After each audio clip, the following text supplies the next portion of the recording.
Welcome to episode 9 of Dr. Apoki's blog Reinvented, where the timeless lessons of Dr. Charles Apoki are brought to life through contemporary storytelling. Get ready to be inspired, challenged, and equipped for growth. In this series on the spirit of Esau, we've looked at the spirit of Esau. Why did God hate Esau? And the spirit of Esau and legacy. We continue with a look at Esau's recklessness.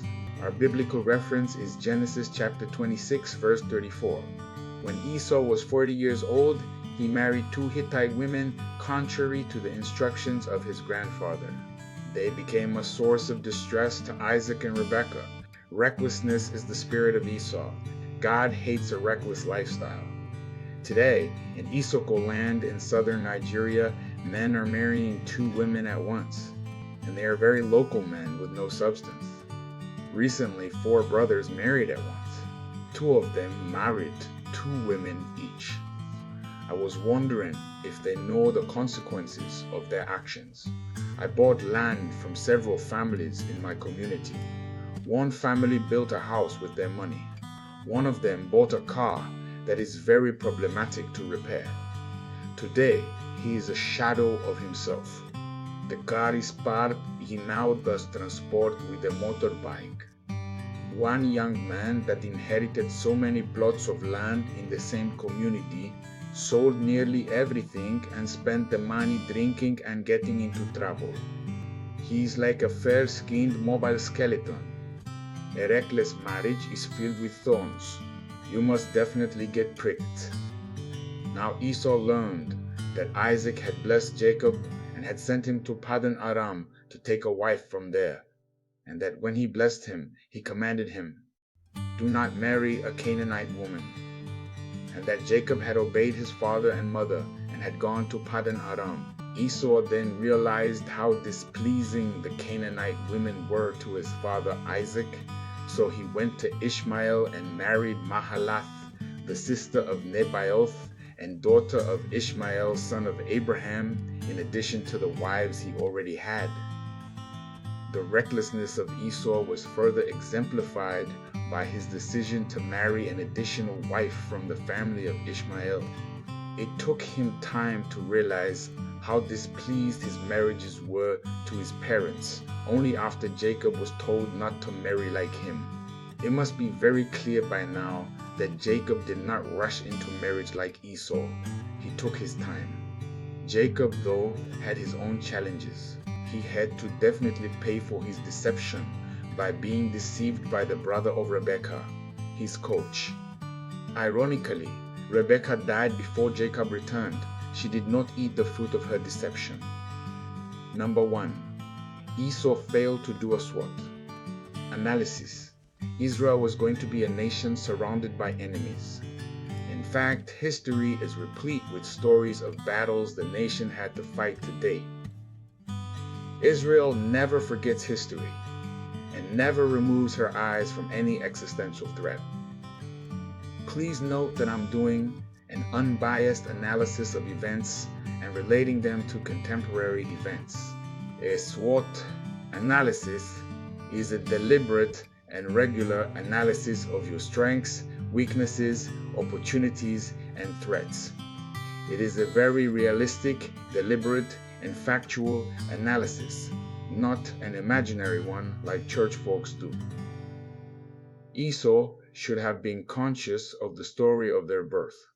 The fight in the womb was most probably instigated by Jacob. Having known of the story of Jacob grabbing his heel to prevent him from coming out before him, he should have known how to live his life. Rahab, the harlot, was very conscious of her environment. She sensed danger immediately when one of her customers downed his drink quickly and left in a hurry. She acted proactively by hiding the spies on the roof of her house. She prepared her story, negotiations, and escape plans for the spies and mobilized her family. She fully maximized her moments. As I wrote in Maximizing Moments, no wonder Jehovah chose her. She became the great-grandmother of Boaz, from whom Jesus came. Esau should have sensed that his mother did not like him. If you are not cautious about your existential threats, you are a fool like Esau.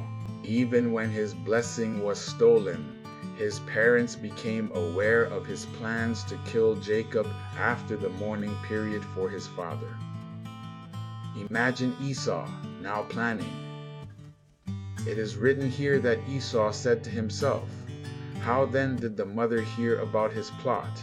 He must have said it aloud and someone heard, without realizing that walls have ears, according to Ngugi wa Thiong'o in his book, Weep Not Child. Esau had a dysfunctional family and lifestyle. Why was Esau cooking for himself when he had 2 wives? Why were his best clothes in his mother's house at the age of close to 50 years? Number 2, Esau had body odor. He smelled like the bush. Genesis chapter 27, verse 27. Is it possible his mother was still washing his clothes because of the very predictable quarrels he was having with his wives? I know several men like Esau who are dysfunctional and dirty. Most times, they are grossly irresponsible, reckless, and dependent upon parents to do things for them, even in marriage. An individual who always depends on people to help him or handle her responsibilities and clean up the mess they leave behind is like Esau. When you recklessly give birth to children and expect people to take care of them for you, you are like Esau. When you fail to read your books and attend classes and expect people to aid you in exam malpractice, you are like Esau. If you get people to collaborate with you and rig elections, you are like Esau. Those who collaborate with you are like Rebecca. They have a price to pay too. I know reckless women who don't cook at home and are very dirty. Number 3, Esau was not prepared for opportunity. When the day for him to receive his blessing came, he had no capacity to harness the opportunity. He had no bushmeat at home. His life of probability and chance happenings prevented him from preparing for the future. His reckless lifestyle, lack of value for reserves, and his abandonment of his covenant inheritance as a shepherd prevented him from getting his blessings. Ironically, the meat his father ate was from within the inheritance. He sold his acre of diamonds in pursuit of bushmeat. We shall subsequently look at the good part of Esau. Remember, he was a thorn seed. There was the remnant of God in him, though, only that the seed was surrounded by thorns. Africa has been behaving like Esau for a long time. Nearly everything is done by outsiders for us. The AU building in Addis Ababa was built and donated by China. We go for treatment in India, and we train our senior military officers overseas. Our roads and bridges are constructed by foreigners. We like foreign guest preachers more than our more anointed African preachers. Almost everything, even maintaining our refineries, is done by others. We import fuel from outside Nigeria after exporting the crude oil. We export cocoa and import chocolate. We export rubber and import common erasers. Our presidential candidates must travel to the USA, UK, and France to address conferences and meet presidents before they can lead our people. We must pray to God to deliver us from the spirit of Esau. In the next episode, we'll look at the seed of Esau. Would you have forgiven Jacob? God bless you.